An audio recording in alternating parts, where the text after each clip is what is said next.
from the return on investment. Yes. Yeah, the Rural Online Initiative. Let's make sure that you're in that frame real quick. Okay. All right. This is a Aggie, a Logan High School guy. Yeah. First in class at Berkeley. No, not first in class. Dang it! I've been telling that lie for how long? It's fine. You thought it was Just keep true. perpetuating it. You Well, thought it was true. It's all right. I've been accused of being able to like do more of like a grandiose approach to what people actually do, but I think they're full of hooey. But the reason that we're talking to you is that Accelerant is one of the only private companies in America that has been chosen to present an innovation engine for the National Science Foundation, and we just filed it. Congratulations. Thor, could you talk a little bit about your vision for the 7-county infrastructure coalition, how that could tie into Hurricane and everything else, and really what your motivation is from a temerity standpoint with the things that you're working on? Absolutely. You know, I've been working with a lot of different government groups for quite a long time to do really innovative things. You can talk about Point of the Mountain, big plans for development there. The potential that they have to bring in new technologies and infrastructure that really enhance the state and make that an amazing place to live. Utah State with electrified transportation, University of Utah with wireless communications, and The graphene stuff they're doing with advanced composites. oh, absolutely. Yeah, that's another really, really big one. And an enabling technology for that would be nuclear power, which is a project that's being pioneered at Brigham Young University. And in conjunction with University of Utah and Idaho labs as well. Correct. Yeah, I think they're working with 7 national labs right now, so it's really significant, the technology that they're pioneering, things that labs across the country are working on that could really bring us very cheap power in the very, very near future. It's basically the fulfillment of Bill Gates' vision. It won't be his company first across the finish line, I don't think, but his vision of really cheap power and all the things that that can do are possible. Now, where's that happening? Emory County. Emory County is providing the real economic leadership to invest in the kind of growth that can be a home for things like nuclear power, nuclear medicine, salt research, which, again, very, very potentially large industry, but it needs very, very high levels of expertise in nuclear chemistry or in salt chemistry, which is extremely advanced. Even the companies that are working with these advanced salts for nuclear projects are coming to Utah to get help from BYU and from this company that's working with the 7 counties and working with Emory County to get help with that nuclear chemistry or with that salt chemistry. So I think what you're going to see is some really, really big industry growth. But to get to your question, really, what's the core of this? We've got to have more collaboration. We're not working together enough as government, industry, and education. Now we're talking about Accelerant, we're talking about aspirability, we're talking about Navajo Nation. You know, how do we get people who maybe they're transitioning from other jobs, maybe they've just been overlooked and underemployed for one reason or another, how do we get them into these good jobs? Because there's a demand for workers everywhere, but there's especially going to be a demand in Utah for these high-tech industries, whether it's data centers, computer programming, all these things that, you know, back again to what your comment, these advanced material composites, how do you manufacture those? You've got to have high heat, okay? So as we bring all this stuff to Emory County, we're going to need people to go into those industries. We don't have the pioneering kind of leadership making that happen right now, so we have a lot of unemployed and underemployed people. This thing that Joel's talking about is the initiative to bring everybody together, the pieces together that just didn't have a reason to talk before. This engine could be what kicks that off. Perfect segue to you. I don't know that Thor and I do, but I know that Paul doesn't. The work that you do with First Nation and the marginalized people that you're not treating as marginalized, you're treating them as empowerment. I mean, it's awesome. Oh, absolutely. So I started First Nation sourcing in 2016. I actually started dreaming about it in 14, but 16 is when it really kind of started lifting. And I have a native bloodline, so I can see a lot of the problems from the inside out. And there's a lot of underutilized people and ideas that could really help all of Indian country take off. So these are all STEM jobs. Everything I'm working on is hemp related or cannabis related, and for building products as well as biofuels, those type of things. Got some really interesting batteries coming up. Just The hemp battery? oh yeah, hemp batteries, and putting out like 6 times graphene right now. So anyway, there's a lot coming with, of course, Utah State. They're the Aggies. Go Aggies, right? So anyway, my whole premise is to make sure that the nations knew how powerful they could be in this industry. Even with all of your initiatives from a training and education standpoint, if you have leg up with what ROI can do to get people in a positioned way of thinking so that you can do the advanced training with them, wouldn't that be a good collaboration?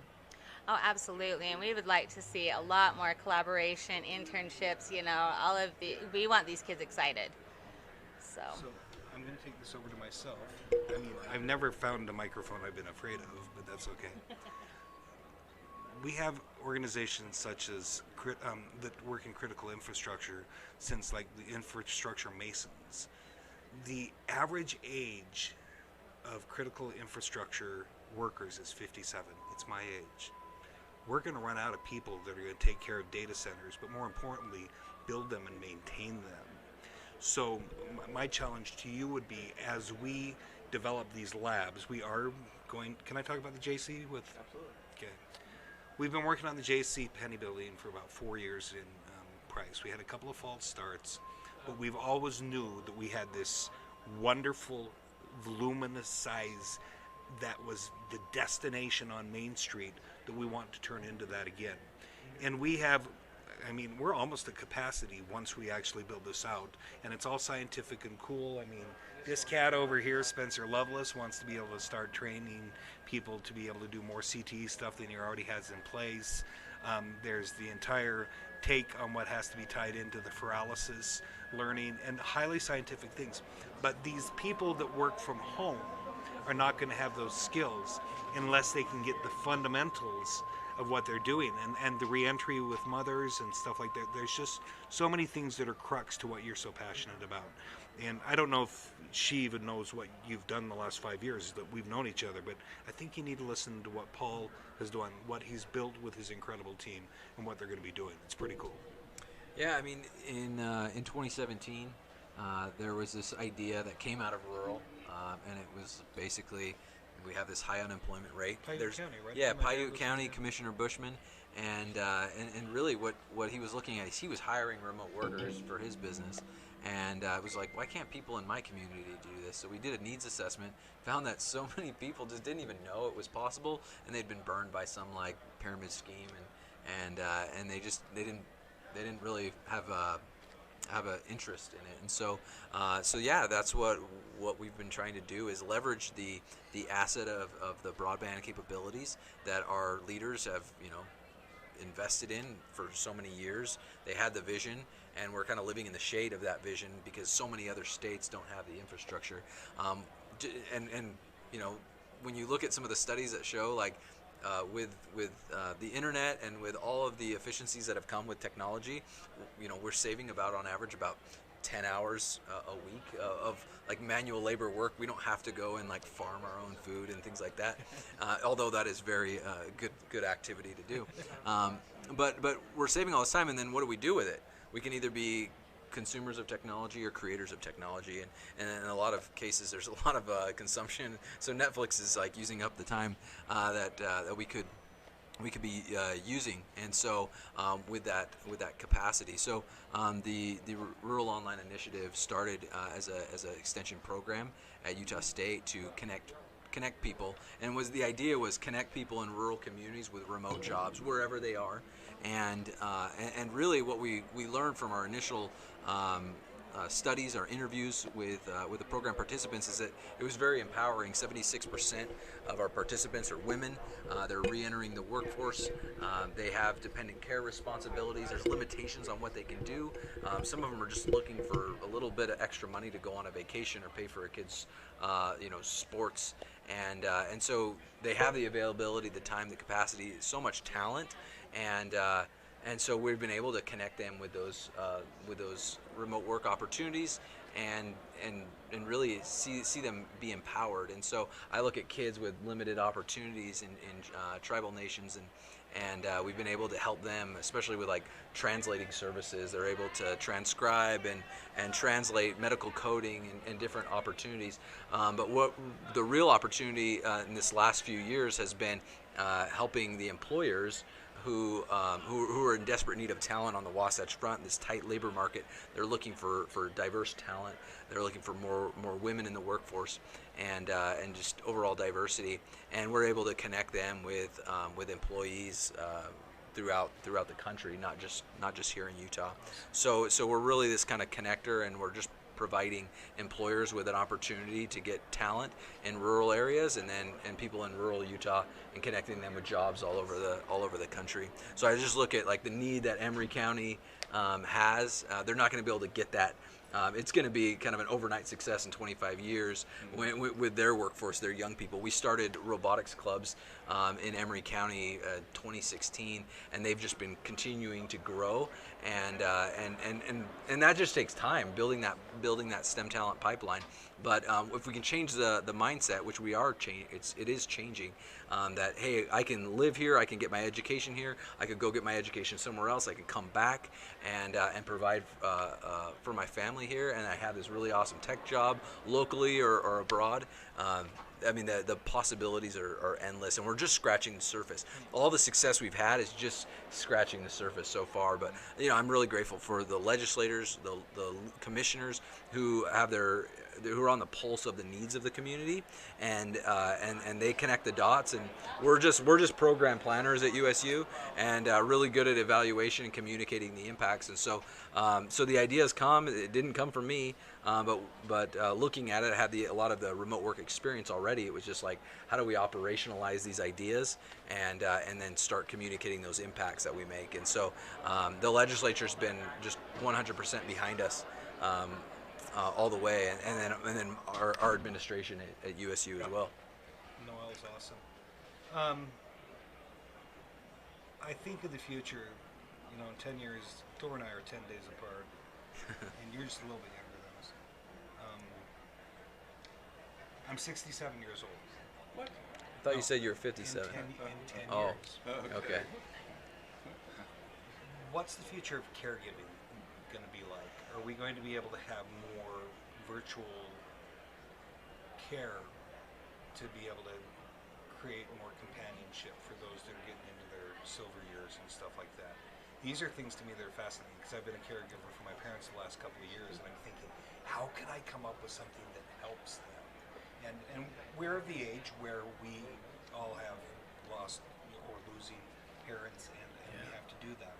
Is there something where you could see that some of your reentry moms and stuff like that would be able to be in like a therapeutic position with folks that are housebound and stuff like that? Yeah, you look at people right now who are 67, and some of them are like really hip on technology, and then others are just way behind.